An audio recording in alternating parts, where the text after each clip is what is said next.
Welcome to the Dirty Side of Leadership podcast with Ron and Kristin, where leadership meets entertainment. This podcast features stories with names and certain aspects that have been changed to keep submissions private. Enjoy the show. Welcome to the Dirty Side of Leadership podcast. In this episode, we are going to discuss body language and signals for success. Ron, at Forward Operations, we train a lot of leaders on communication, body language, signaling, voice inflection. How important is body language, and what exactly is signaling? You know, Kristin, we're going to get more in detail, but body language is so important, and I'm a little stunned that people teach communication without body language.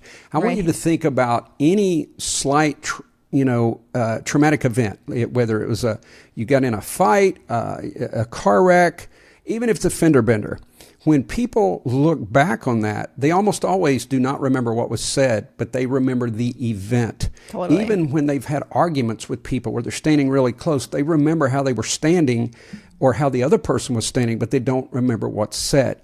First impressions, we'll talk about that a little bit, but we are constantly both reading body language and signals that I'm going to explain, or we're exhibiting body language, and we have to be aware of both. The other thing that I've seen in training programs is people talk about body language, but that they're doing it from a perspective of you're looking for body language cues, but you're not aware of your own.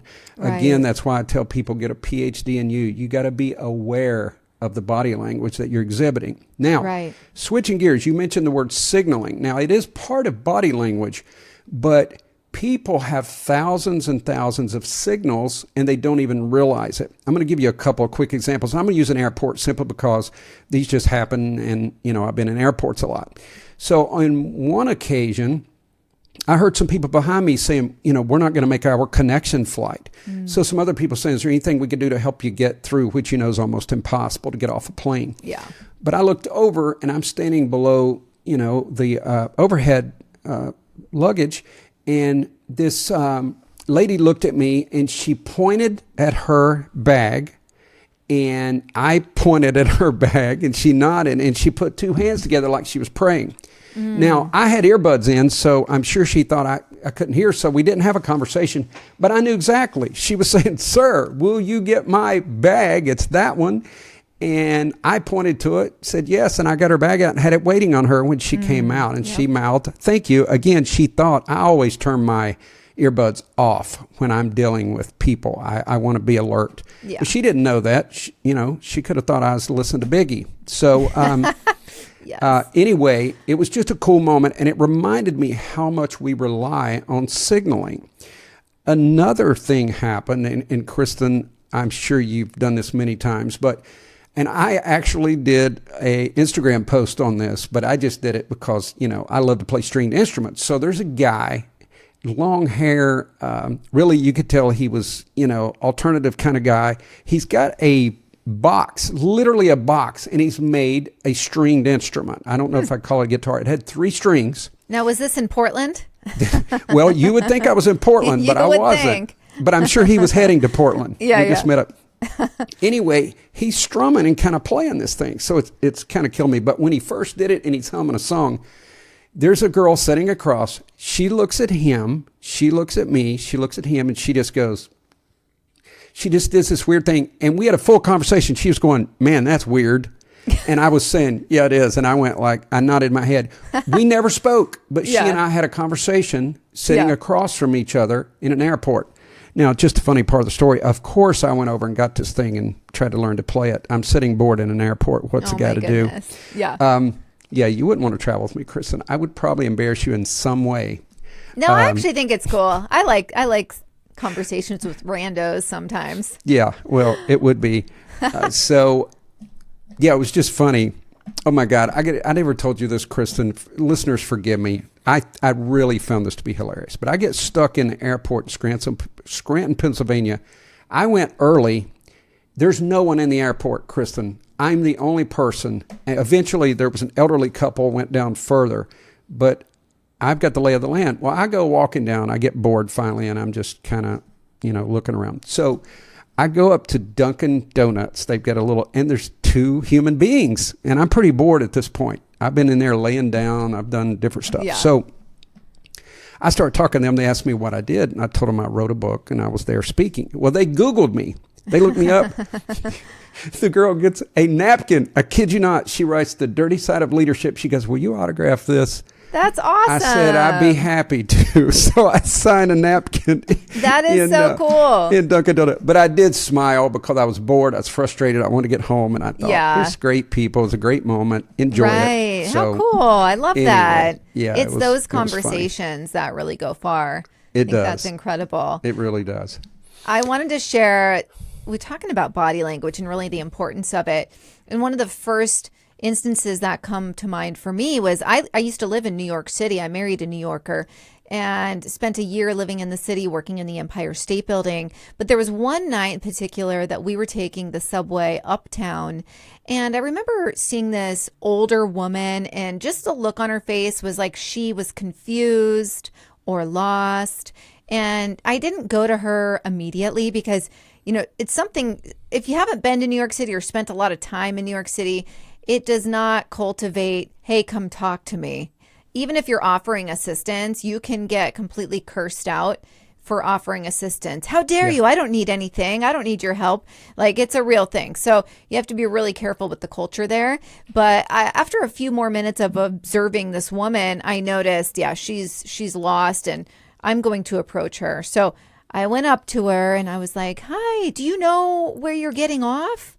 And it was nighttime, and there was a safety element to it too. Was this on the train? It was on the subway. God, I get lost on those trains, but go ahead. Yeah.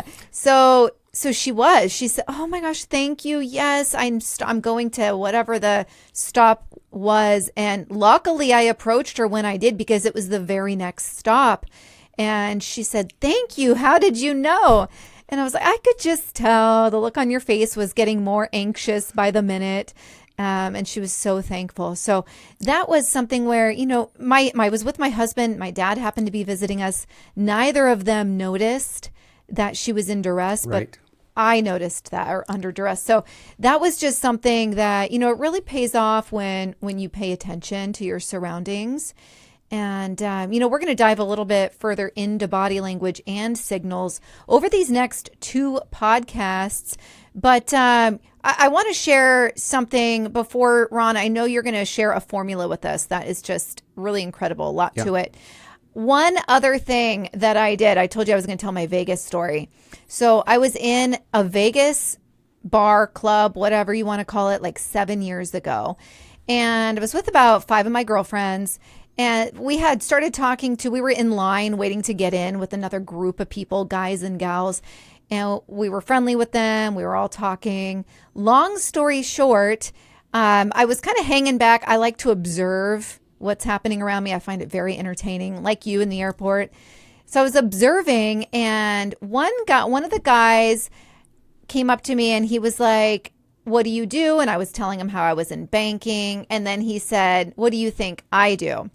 There were a few indicators there, one with how he dressed, but the fact that he immediately went to, "What do you think I do?" It was pretty obvious he was also in finance. So I was able to guess his profession pretty quickly, and I was right. But then he goes, "Oh my gosh, I want you to guess my friends, what they do for a living, my friends' careers." And I was like, "Okay, point them out and I'll tell you," because I'm really good at observing. Okay, so it was him and 4 other guys. So he points at one. And the guy's wearing just like a tighter t-shirt, like a muscle tee and jeans, a little stocky. And I was like, he's blue collar. I'm like, I'm going to say like either an electrician or a plumber.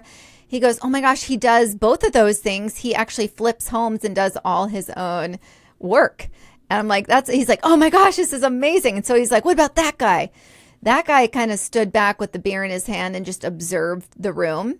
And he had just this confidence, this silent confidence to him. And I said, "He's a business owner." He's like, "Oh my gosh, he owns like 6 subways." And I was like, okay. So then he had one, I think it was just one more. And he was like, "What about him?" And I'm like, he's really smart, but he's really goofy. I couldn't quite nail down what he did. And he was a pharmacist. But it's just pretty cool. Like I just have the ability. And then the guy goes, what do you think about my girlfriend over there? I'm like, no, not going there. I'm so glad you said he had a girlfriend, because I was going to say, Kristin, he was trying to pick you up and he totally played you. Whatever you said, you could have said that guy's a bowling coach and he'd have went, yes. No. Well, it was funny. Okay, I'll just give you a little something. He said, tell me, that's my girlfriend. I don't want to be offensive or anything. So then I was like, no, I'm good. Let's just stop there. And he goes, no, seriously. And I'm like, okay. I'm like, she seems like a really nice gal, maybe a little insecure. And he goes, oh my gosh, she just lost a ton of weight. And she is trying to gain back confidence. He's like, how could you tell? I'm like, well, she kept tugging at her dress like it was a fitted tight club dress. That is absolutely. Right? And so she kept tugging at it. And I could just tell she looked great, but she didn't feel comfortable, which told me there was a little bit of a self-consciousness happening there. So anyways, I mean, that's just something I have. It can be a major bonus, but it can be detrimental in some cases, because once you see it, you can't unsee it. Well, if people want to have fun and work your skills, a lot of people say, I love to people watch. And they don't realize that they are watching signals. They are watching body language. It's just they're not cognizant of it sometimes. But start trying to figure out stories. And it's a lot of fun. And as you can tell, I spend a lot of time alone at these airports, so I have to entertain myself. Absolutely. But I did learn, Kristin, in college, and I used to tell my buddies this, that if a girl starts playing with her hair, she really is interested in you. That is a classic one. It's pretty good signal. But I mean, this was many years ago, and I could tell the body language, how I was doing if I was, trying to take somebody out. And so if they didn't play with their hair, I would literally put their hand up and help them. No, I'm kidding. You're like, please, you got something in your hair. Oh my goodness. Anyway, right. Let's get into a little bit. Yeah. And Kristin, we'll be very brief on these. I know our notes are pretty extensive, but we got a lot to cover. But that's why we made this a 2-part episode. Exactly. I really wanted to hear, I know you did research into the 55-38-7 formula. Yes, we're Break get into it that down for us. Well, number one is, I think I've been guilty of saying this, is that, communication is 90% body language, and that's including, the signals and all that. But here's how it actually develops. So I'm sure people have heard that. People say it's 90% your body language. But it was Albert Mehrabian, a researcher of body language, who first broke down the components of face-to-face conversation. He found that communication is 55% nonverbal, which is very high, 38% vocal, we're talking about ranges, and 7% words only. So that is basically true when you hear that. And I was stunned. And when people say the vast majority of communication is nonverbal, it's still very true. Now, that doesn't mean if you're doing a presentation or if you're having a work meeting with someone, the words, the content has more power. Right. But as you know, it is proven, from memes to images and videos, movies, all the things we have now, it's even more important than it was way back when.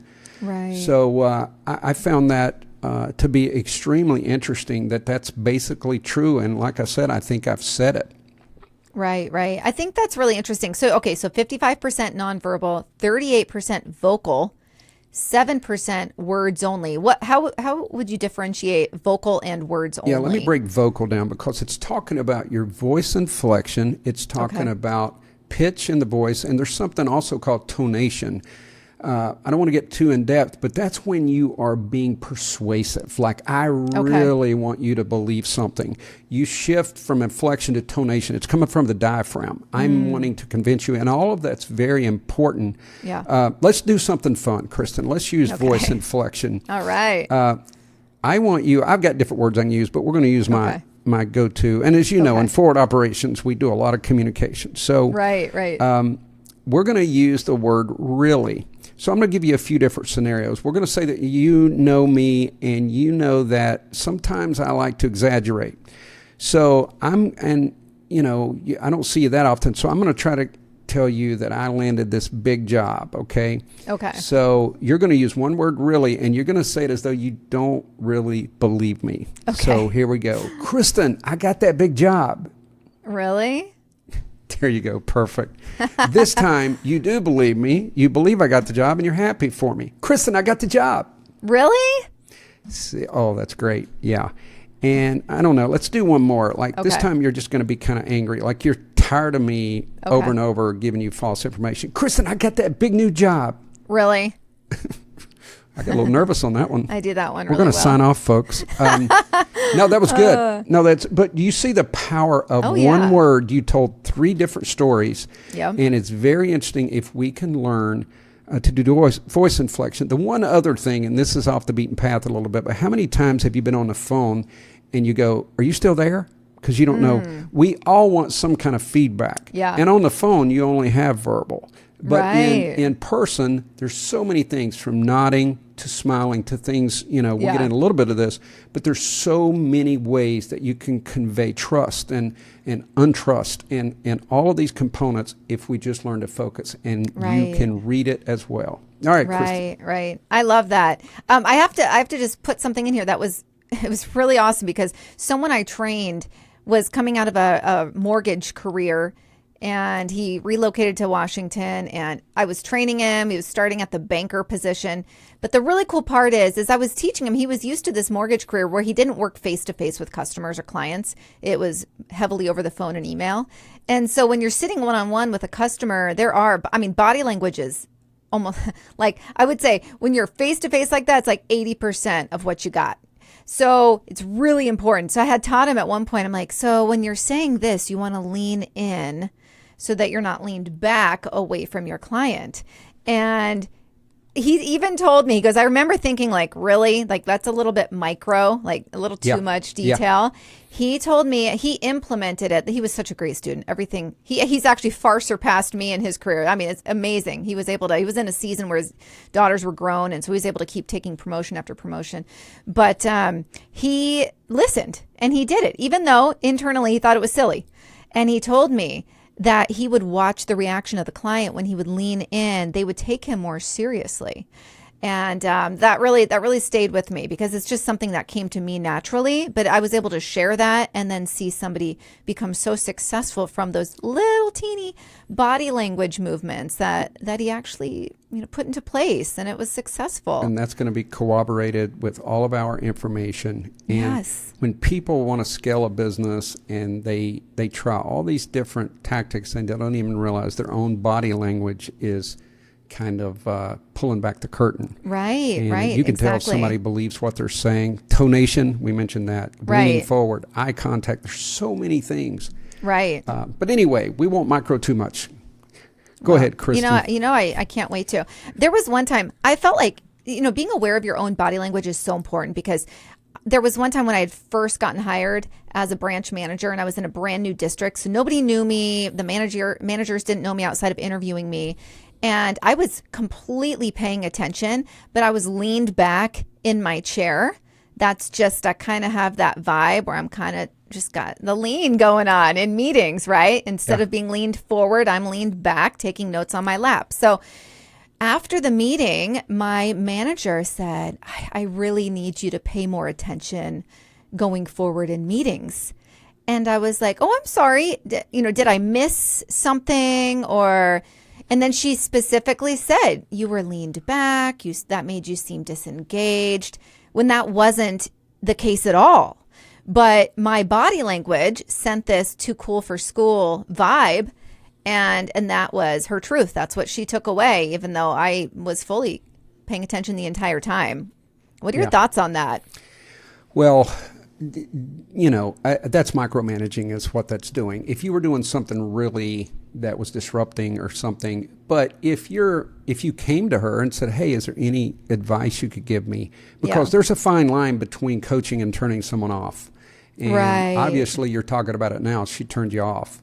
So we got to be careful with that. I had an employee one time when he was thinking, he had the hair that was like an 1/8 inch, and he would rub his head. So he'd put his hands in his lap and he'd rub his head, but he was listening. He was thinking. So before he worked for me, he got in trouble for doing that. And he told me the story. He said, if I'm ever doing this. So anyway, I did think it was distracting. We're at a conference table and he's doing that. So I literally said, hey, everyone.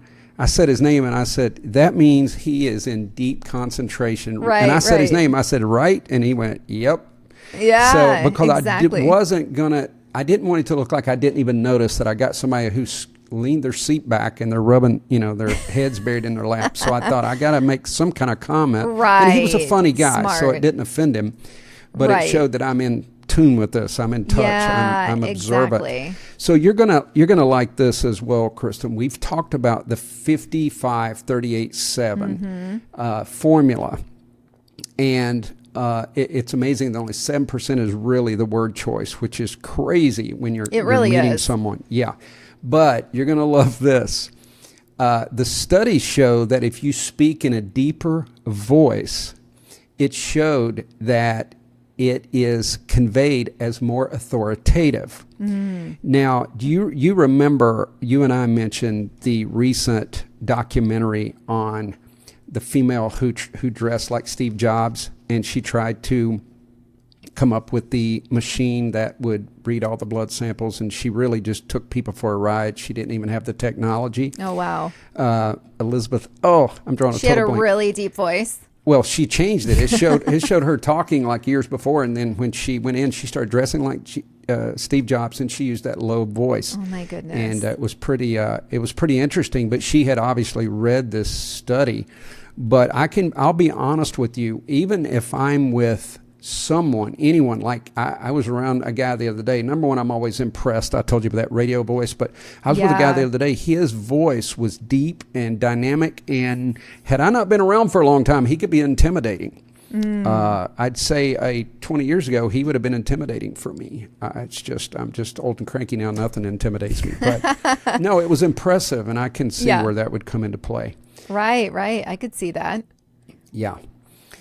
Okay, so let's lay a quick definition, and honestly, Kristin, we will zip through some things because I think our listeners will, and I hope they're finding these stories interesting, and I hope you're thinking in your mind about all the body language that's around you, and I encourage you, please play this game with someone else or just entertain yourself, but look for those cues, and we're going to give you a few of those in this episode and some more in the next episode. Yeah. So what is body language? And it is the science of nonverbal signals, such as gestures, facial expressions, eye gaze, and they communicate emotions and intentions. And in total, there's 11 types of body language that we use to communicate. Unlike words, body language is often done subconsciously and constitutes a large part of our communication. So the beauty is, this is why interrogators use body language, because sometimes it's unknowingly, especially if someone is a novice. They get up and they touch their knees to the person. They do a lot. I've watched those. Yeah, it's wild. They do a lot of things, but even if they're just interviewing, they're not touching knees. That's a little higher level. But I'm saying, let's say I watched one the other day. A husband had killed his wife, and they bring this person in. Now, again, I'm talking about a novice. We're not talking about somebody. I used to interview some people who were they'd been in and out of prison their whole lives, and that's a little different level. Right. But there's still strategies. But, we're going to cover some of these things. But one of the things I just wanted our audience, I think they'll find this interesting, is, people used to say, if you're lying, you look down and to the left. Well, if you're with someone experienced, that's not going to be true. Someone novice might very well do that. But most people will try to hold eye contact just to convince you. But one of the things they look for is, let's say that I am just tapping my pen, just tapping. And you ask me the question, like we're just having a conversation, but I'm over and over, I'm tapping my pen. But then you say, did you kill your wife? And all of a sudden the pen stops. So one of the things interrogators look for is not the behavior, it's the change in behavior. It's the, that pause or that hesitation, or even my rhythm might change. Right. I always say this in my trainings, O.J. Simpson one time, I mentioned baton gestures. That's your hand movement. They should flow. If you're trying to be a good speaker, your hand movements should flow with your voice at the same time. O.J. Simpson, when he was tapping his pen on an early interview, he said, I did not kill Nicole Brown Simpson. Now, interrogators believe that was proof of dishonesty, because if he'd been honest, it would have said, I did not kill Nicole Brown Simpson. Isn't that, now you want to talk about analyzing, that is, but that is a proven cue that people's baton gestures, their hand movements, will be out of sync with what they're saying. That's really interesting. Yeah, it really is. This is crazy stuff. I love it. You know, I've told you, and I've talked about how I have wild baton gestures, but they do go with what I'm talking about. But it was funny we have to pay attention to how our hands are flailing about, making sure it doesn't look too obscene. Because if someone's not involved in that conversation, you can look crazy from across the room. But we were driving to school this morning, and I was talking to my kids, and I had coffee and a coffee cup in one hand. I'm one of those people that likes that just the regular coffee cup in the car. I don't know why, with no lid. I do too. Do you too? Oh my gosh. People buy me these things and I don't use them. Same thing. People they see it as like this problem they want to fix. You know how many of those with lids people have bought me? Same thing. My employees used to buy me coffee cup, like to-go containers. And I'm like, oh, thank you. And I just never use them. Yeah. Don't you think that there's like a nostalgia feel to it, or just feels like warm and friendly and inviting? Yes, and there's something about having a cup of coffee for me. Yes, it becomes a drink if I'm doing it through one of my tumblers. Same here. But what you run the risk of if you're a hand talker like me is I was talking to my kids and I flung coffee all over myself because I had this coffee cup in my hand as I'm talking. And they were laughing at me. I'm like, oh my gosh, like, what is my problem? The only thing I don't like about it is it gets cold faster. But I really do love coffee cups. That is so funny. Even now, because I just worked a long, hard career, when I go to a coffee shop, which I'm probably going to do in the morning, it's, I don't know, it's so nice for me. It's just so cool. And I've got a certain type of cup I like. And it's just, I just think coffee, I tell people, I think it's one of the greatest pleasures that we have, I would agree. And it's to very be in social. Great conversation, one of our new associates, Kristin, Derek, and I, we're going to be having coffee like on Friday, and I'm looking forward to every part of that. I love that so much. There was a comedian who was talking about how his wife drinks tea and it throws the whole thing off. He's like an avid coffee drinker and his wife drinks tea. And he's like, I can't even talk to her. I can't even have a conversation because it's tea.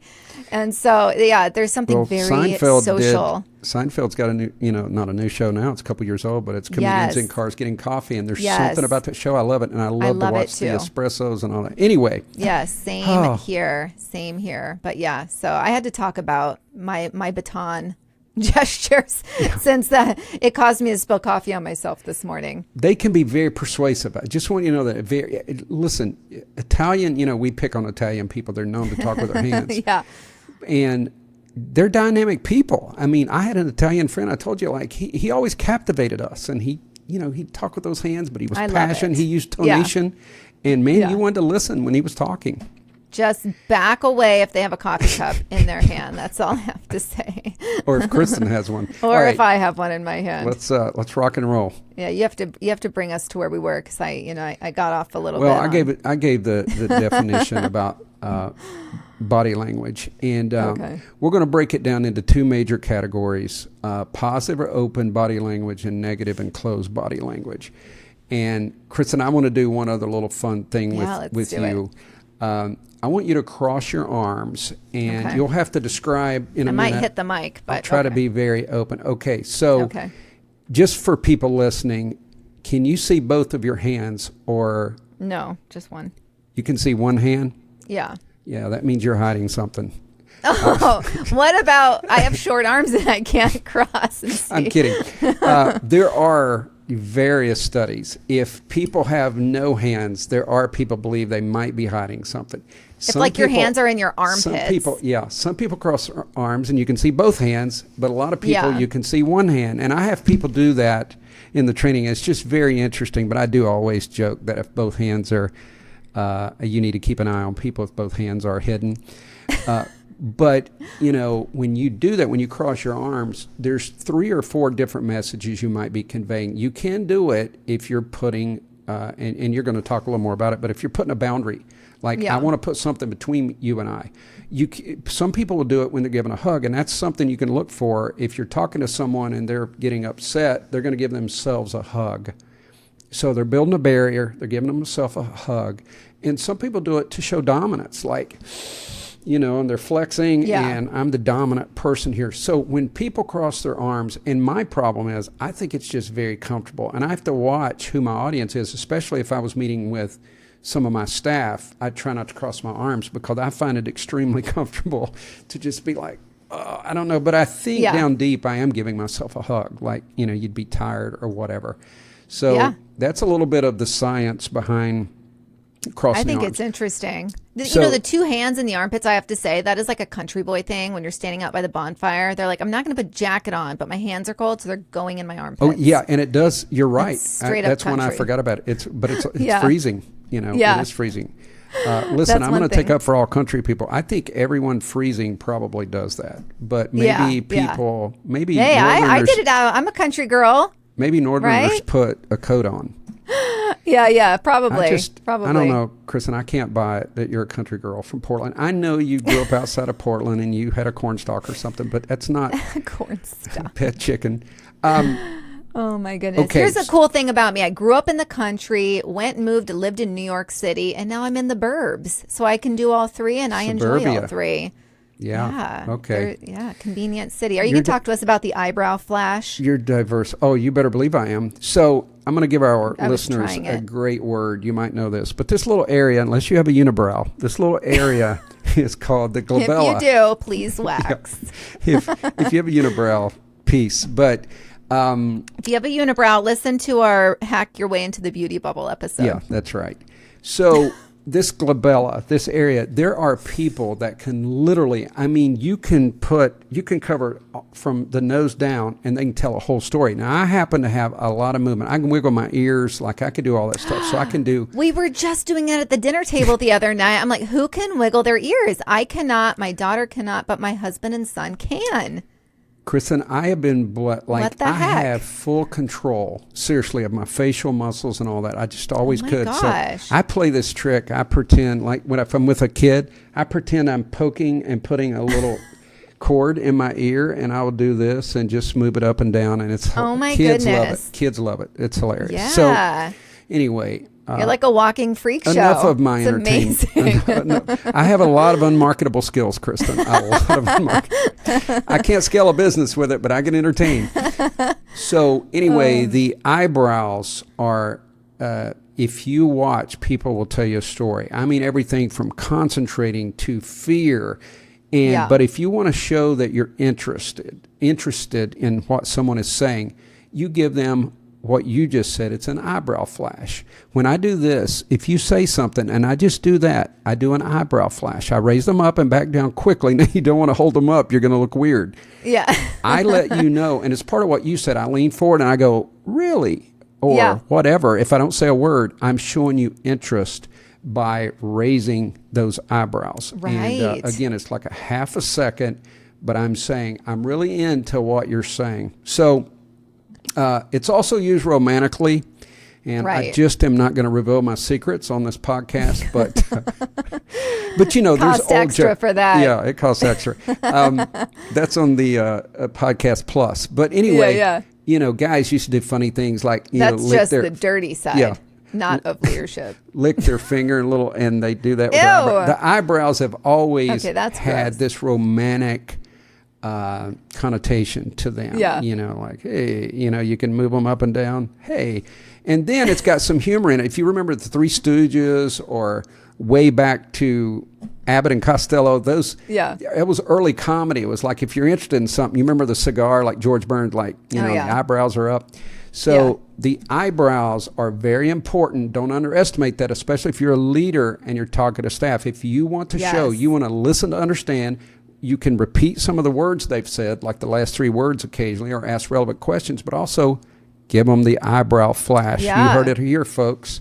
I have to point out what's happening, though, today is so many people, especially women, are getting Botox, and they are just killing all of the ability to communicate with your face. Yeah. And that's why I told you a few episodes back, I was offered basically, where you can go get free Botox, just tag us on Instagram. Yeah. And I declined because, one, I don't want to inject myself with something like that. But two, I feel like, especially as a parent, I'm very, they're reading my facial expressions. They're learning from me. They're learning empathy and all of that. And I feel like it's sad when, we look to eyebrows. It's true. We look to eyebrows for expression. And when they're numbed and paralyzed, you're not going to get that full communication. Yeah, I saw a meme. Nancy Pelosi, she quit communicating with me like many years ago. It's that one where eyebrows are all Oh, man. Anyway. Yeah. So you have to do other things. I don't know. You have to get creative and wiggle your ears, I guess. I guess so. And I'll give lessons, folks. So there's also along the lines of this, the equal handshake. And if you remember back in the 50s, 60s, men would judge each other by a handshake. Oh, yeah. They I judge think your that's grip still a and all thing. that stuff. And it probably still is, men and women. Yeah. But some of the things you do want to do is you do want to have a good handshake. You do want eye contact. You want a warm, genuine smile, if that's what you want to convey, unless you're trying to, intimidate someone. And if you want to be extra special, Kristin, you reach the other arm out and you grab their arm. So you're giving them both your hands. It's a full the elbow, or is it the forearm? You would right the back of the arm. Just Of the arm. Okay. It doesn't say where, but I'm saying that shows that you are being extra open, genuine, warm, and welcoming. So it does say like at the bend of the elbow. So right at the back of the elbow, if you're just listening, and even eye contact's tricky. You want to show them that you're being genuine and warm, but you don't want to stare at someone too long. Oh, yeah. It makes people uncomfortable. And also you don't want to squeeze too hard, but you do want to squeeze a little bit. It's not a showdown. It's a good welcome handshake. We're talking about the handshake. We are. Not the stare down. But I have to point out, when I first met my husband, I think I've talked about this in one of our very early episodes, he shook my hand, excuse me, and he gave me that quintessential woman handshake. Not that he's a woman, but I'm a woman, so he didn't want to do a firm handshake. Mm-hmm. That is such a misconception. And I coached him. The second I met him, I coached him on his handshake. In a jokey way, I'm like, okay, let's do that again, and a little firmer. And he thought it was funny. Now, because he's confident, but it's really important that people that, today there's still people that don't shake a woman's hand appropriately. What is it called? Like the limp fish Yeah. I got a question for you though, Kristin. Yeah. I grew up, tradition says you can reach out to a man first and shake a hand, but you're supposed to wait to see if the woman wants to shake hands. Oh, interesting. You've never heard that? No. That was an absolute business model rule in like the 60s, 70s. And I will tell you that it's handshakes are impressive to me, but I had several, I worked with a lot of females, and when I would get a new instructor and they popped that hand out really dynamic and shook my hand, I was always impressed with that. Yeah. It can be a very powerful tool. But I would say with the times now, it's probably different. You probably just shake a female's hand just like you do a male's hand. Right. But I really did grow up saying you wait for the female to extend her hand first. Interesting. Yeah. Yeah. So no, I think, to your point, the handshake is very important. And don't do the squeeze. Don't try to flex too much and show how strong you are. Meanwhile, you're crushing my hand. Now you tell me. Yeah. I remember once someone shook my hand. I was wearing a ring on my right hand. Never did that again. A client, he shook my hand and did a squeeze at the end. It hurt so bad. I had bruising because that ring just squished all the fingers together. And I was like, that a-hole, that really ticked me off. It was so unnecessary. Yeah. This may serve people well that's listening, but it is advised that if someone is of higher status than you, maybe C-suite, that you allow them to kind of initiate, and you watch the distance. You let them gauge, if they squeeze a certain pressure, you match that. You don't supersede that. And, it's funny. I watched this special on President Trump, and he would shake somebody's hand and pull them in. Have you seen that? Yeah, he did it to the French power president. Move. It's a power move. I don't recommend that if you're meeting your boss, but it is a power move. There's no doubt about it. Yeah. And those leaders probably learned to bend their knees quickly so they wouldn't get thrown off balance. Right, but right. yeah, these things that we're talking about, these are very basic, but people don't pay attention to them. But your No, they eye don't. contact, the glabella or the brow flash, handshakes, these things will set you apart, and it will help you be successful in so many areas of your life. Right. Absolutely. I know we noted in here, if you're shaking an elderly person's hand, they don't need a super firm handshake. They have very thin skin. It tears easily. Be mindful of that. You've never met my grandmother, apparently, but I'm only She slap kidding. you around? I'm only kidding. Hands of leather? Yeah. All right. Tell us about authentic mirroring. Yeah. That one's Okay, so intriguing. It is. Displaying similar body language to other participants during a social situation. So what it basically means is, I just listened to this whole podcast on mirroring when it comes to raising teenagers. It was so mind-blowing, and I will be using it. But basically, it's a highly rapport-building cue that signals a desire to connect with somebody else. And people tend to mirror only who they like, and seeing somebody else mirror our own body language creates a feeling of similarity and likeness. So the science behind it, really mirroring is very powerful. So studies have shown that mirroring leads to the following. So I'll break it down here. Greater compliance with requests. So mirror if you want to persuade somebody to do something for you. Higher sales numbers. So be sure to mirror if you're in sales. That's so key to your success. And then positive evaluations. Mirror your manager to build rapport. It reminds me of The Office. Remember when Dwight would do that to Michael? I mean, that's like over the top mirroring.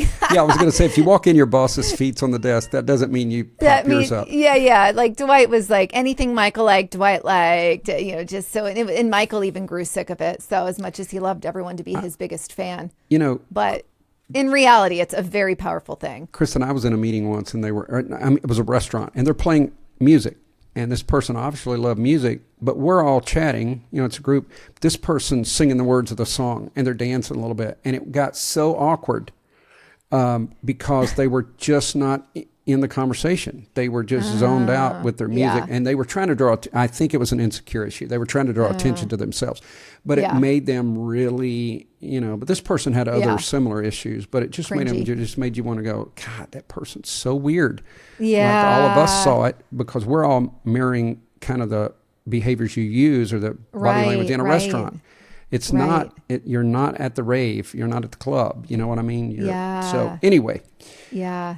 That I want to ask your opinion on something. I heard someone recently say that person that does something or dresses in a certain way that really calls for attention. You know how the most poisonous frogs, poison dart frog, for instance, they're all very bright, vibrant colors. Yep. When you see somebody who, and this is not I'm not painting everyone with one brush, but I live in Portland. So when someone is doing like neon hair or just clothing that's just like so over the top. I heard somebody say recently, and this is like a famous speaker, that it's almost like they're showing that they're poisonous by the way they're presenting themselves, just like in nature. And, even though this person, you never said how they were dressed or how their hair color was, but just the body language of doing something that's so completely different from everybody else, is that showing the poison without knowing it? That's a great point. I definitely know there's insecurities there. Like in my book and in my leadership course, I tell leaders, when you get promoted, do not drive in on Monday in a Maserati. That's the worst thing you can do. Yeah, I say give it a year before you go buy a car, because if you want to flaunt it and rub it in people's face, there's people who are usually still wounded. Either they applied for the job or, there's just waiting to see if they're going to give you a shot. Don't walk in, with your long fur coat and your Maserati keys. No. You're always sending a message, even through your purchases. And we won't get into that in this episode, but you want to see someone who they are, look at what they purchase. And it speaks volumes. So you gotta kind of keep it cool. All right, let's keep moving, Kristin. We got a lot of stuff to cover. Mutual gazing, and this is very similar to what you do. I used to have a friend, and it's really funny, but when he would make a point, he would stare at the ceiling. He would look above you, and it was just awkward. So mutual. And then do you kind of do that too? You're like, oh, we made fun of him. Of course, looking we did, up in where school. he's looking. We're like, yeah, is there a crack in the ceiling? Yeah. He finally quit. We made fun of him so much. But when you do mutual eye contact, it's very important. You look at someone, but then you look away, you look at them, you're showing them you're paying attention. But, when I would interview some really dangerous offenders, sometimes they would stare. That was one of their tactics. They would keep staring at you. So I would try to just play my cool, but I would look at them long enough. I didn't want to create, an altercation. I would look at them long enough and stay cool enough I was saying, you are not intimidating me, but I'm a professional. So that's the way I would do it. So I'd look at them long enough, then I would, write something or do whatever. And it seemed to work really well for me. Yeah. But if people are of status, you definitely want to give them your attention. Now, again, I'm not saying people of status are better. I'm talking about if you want to get promoted, if you want to do well in your business, if your boss is talking, do not be distracted. Do not start looking at objects on their desk. Give them that attention. If you're in a relationship, eye contact is vital. And there's ways, I told you, it's scientifically proven women will curl their hair if they're interested, and guys will be looking, guys are very visual. We all know that. And they're going to be looking. They're going to give their attention through their eyes. What do you think, Kristin? I think it's incredibly interesting. Yeah, the eye contact, it was funny. I was with somebody this past weekend. I did a speaking engagement, and they had kind of crazy eyes, I guess you could say. And I'm trying to be nice. They're aware of it too, but and so they would be telling me this intense story, and I would start laughing because the eye contact was so intense. It was like, is this like real or? Yeah. And they were serious, and then they would be like, start laughing also because I'm laughing, and it was not a funny story. It was intense and politically related. So anyhow, if you over eye contact somebody or give them too much, it can just be awkward. And my response to an awkward situation is to laugh. So that's great. Now Science, you know. The science says making eye contact just 30% of the time has been shown to significantly increase what people the chances they will remember what you say. In other words, you look at them 30%. And you're kind of looking below like 60%. Now, I don't mean way off, but not. Right. It's just people get uncomfortable. They say the eyes are the key to the soul. And right. people really feel like you're violating them if you just keep staring. So again, use balance. Kristin, tell us about lack of barriers. Yeah. So lack of barriers. So keeping objects like phones, bags, sunglasses, glasses out of the way when talking, it really signals that you're fully present and open to the interaction.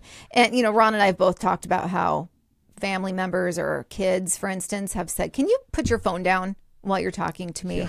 It means a lot. And we don't mean to only give half attention. Just recently, I even told my husband, I actually wasn't paying attention. Can you say that again? He's like, wow. I'm like, I actually do care about what you're saying. I just realized I was multitasking. That's freaking rude. So do it again. I'm so sorry. Right. So having that respect for somebody and putting your distractions aside and actually engaging and listening is really important. So removing those physical barriers between you and the other person, it indicates you're giving them that full attention. And it could be anything from a notebook, a coffee mug on your desk. It can be a number of things that are signaling that, you are distracted. So really keep that in mind. You want to make sure you're not playing with your coffee mug. Ron and I both talk about that's really important to us. Are we playing with it? Are we looking at the coffee inside of it while someone's talking? Are we swirling it, mixing the cream in? Probably things I've done, but not realizing that really comes off as half listening. And that can be really put off for some people. That's good stuff. Now, the next one is universal, and that's they call it the Duchenne smile. And a Duchenne smile means you are actually getting the crow's feet. And if you want to look at a fake smile, if you pull this up. That's why I have crow's feet. You're really smiling. But if you look it up, when people are not really smiling, they're doing a fake smile, you will not see the creases here almost Interesting. always. Okay. So if you're looking to see if someone's faking it or not, you're going to see those crow feet, those wrinkles around the eyes. Okay. And I struggle, Kristin. I have to have a real smile. When people tell me to smile for a camera after taking a picture, that is the biggest struggle for me. Like I do all kinds of weird stuff. I'm like, if you could see me, it's weird. Trust me.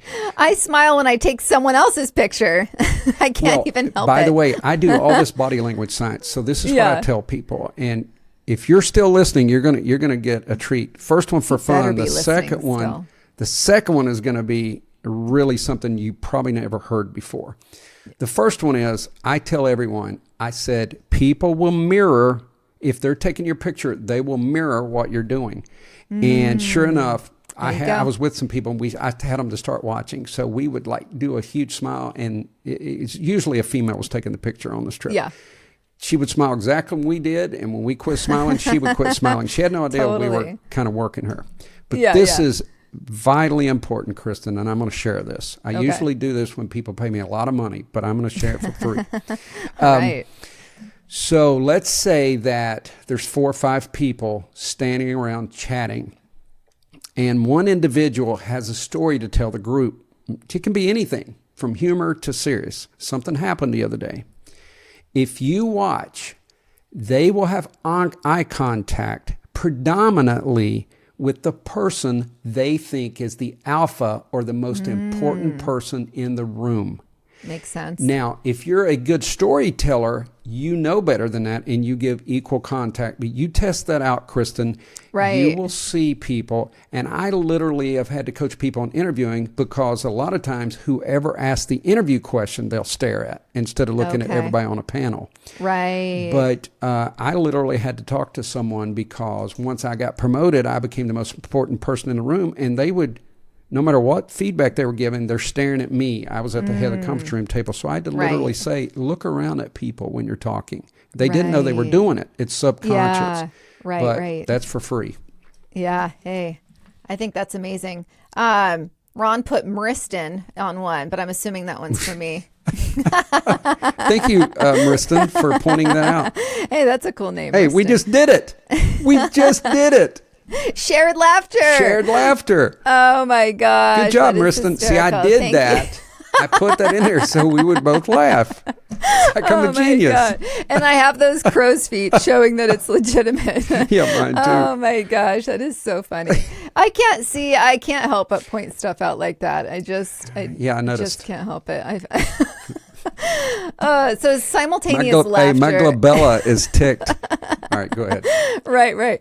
So simultaneous laughter shared between individuals in response to a joke or a funny observation. And really what it means is when you crack a joke and the other person shares a laugh with you, this is a good sign that they are open to connecting with you. Yeah. So laughter is meant to establish a potential relationship or maintaining existing ones, especially if the joke wasn't particularly funny. Ron, you mentioned earlier when you're on the subway or the train, wherever you were, maybe it was the coffee shop, doesn't matter. Wherever you were, someone was doing something funny, airport, now I remembered, and you looked over and you connected with somebody without any verbal connections, right?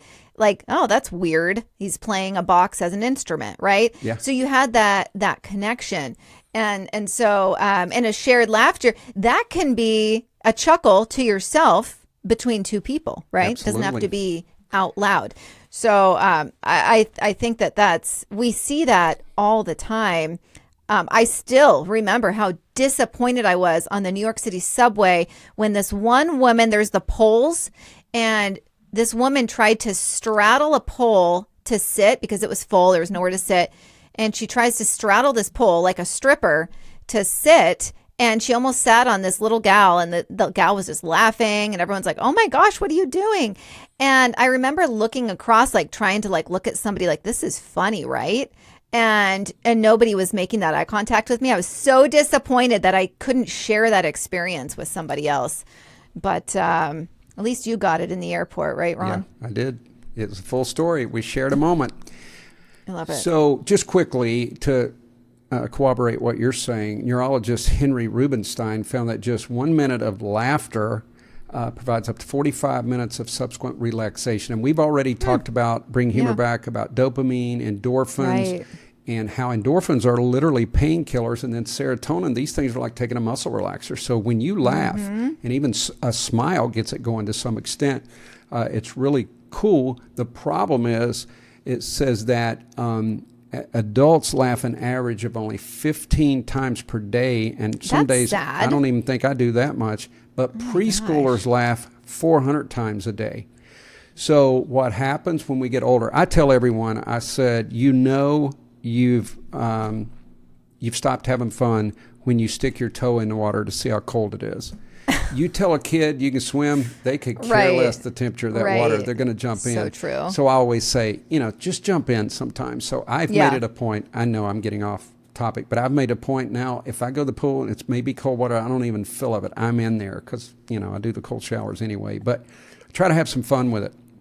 I think that's really important. I have to just say, when I get the giggles, it makes sense now why I feel. Have you ever gotten the giggles and then you feel like you're stoned? You feel like you're stoned. You do. Yeah. So this totally scientifically makes sense. I don't smoke pot. I did it once in high school and I had the opposite reaction. It made me really hyper. So anyhow, so now I have felt like what a stone should feel like, right? Really relaxed. And it's been from getting the giggles, which now it's all making sense right now that it has the science behind it. Thank you, Ron. Mind blown. I love to say this to federal agents. I go, you're carrying Percocet and Valium. You just got to take it out of the bottle and use it. And we tie that into laughter, but it's fun when you're talking to federal agents. On that, I have to, you'll appreciate this. I bought Dave, my husband, some cream. It's like hemp face cream, just like normal moisturizer. And he was like, oh my gosh, this has hemp in it. What if I fail a drug test at work, right? Because law enforcement, I'm like, oh my gosh, it's hemp seed oil in face moisturizer. He was so serious. And then after I pointed out how ridiculous that was, we were laughing so hard. But they got to watch out. Hey, Kristin, we're way over 50 minutes here. We're having so much fun. Gosh, so we're going to just... We got to cut it. Go to number 2. We got to cut it. So here's what I'm going to do. I'm just going to say open palms. Anytime you're pumped, that's why people go, oh, trust me. That's why their palms come open. You are telling people that you're honest and you're being sincere. So be aware of that. If you want to convince someone, you want to be welcoming, open your palms. Yep. And I already talked about leaning in earlier. You did. That's right. So, that came in organically and it's very powerful. And then I'm going to say this, warm touch.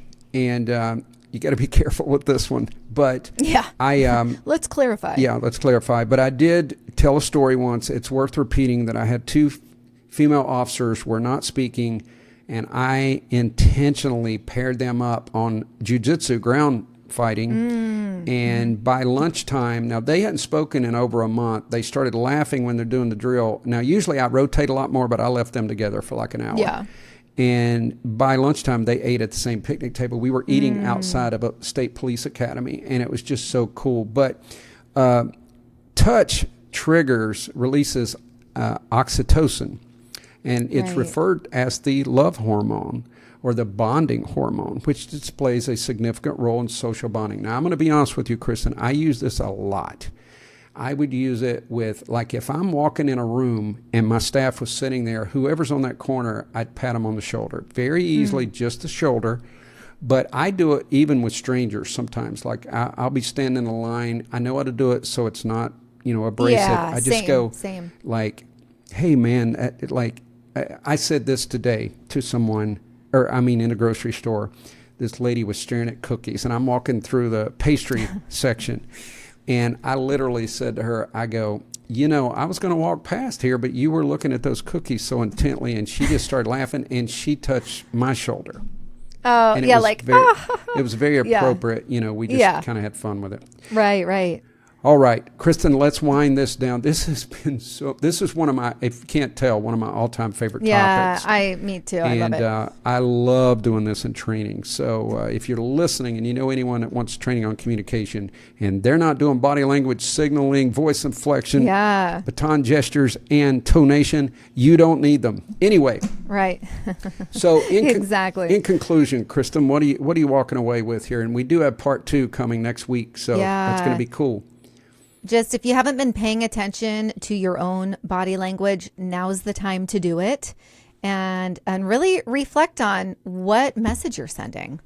Oh, that's absolutely great, because I promise you, Kristin, I'm certified in body language. I've taken the FBI body language course, and they just don't. Yeah, but they don't talk about their own body language, and I'm telling you, it tells a story. I had one who was a disgruntled employee said I glared at him during a meeting. I wasn't aware of that, but I realized when I'm concentrating, my glabella, my brows come down, and it probably could be perceived that I was glaring at someone. So you have to be aware of your own body. If you're in sales, you better be aware of your body language, because you can make a sale before you even talk. People are going to size you up. Do they trust you? You have, we've said this before, you got, one time for a first impression, and it usually happens within 10 to 15 seconds. People have already analyzed you. Are you warm? Are you welcoming? Are you persuasive? Do you have cadence with your hand movements and your vocal statements? That should all be in line. And do you have soft eye contact? 30% of the conversation, you have eye contact. These are all ways that we want you to be successful. We want you to be able to influence people, affect change for the good. And if you're going to communicate, be aware of your body language. It's going to take you a long ways. All right. All right, everybody. Part 2 is going to be powerful. It is. Be the leader you're meant to be. We'll see you next week. The Dirty Side of Leadership podcast is brought to you by Forward Operations. If you'd like to book Ron or Kristin for speaking events, training, or executive coaching, visit forwardoperations.com. Be the leader you're meant to be.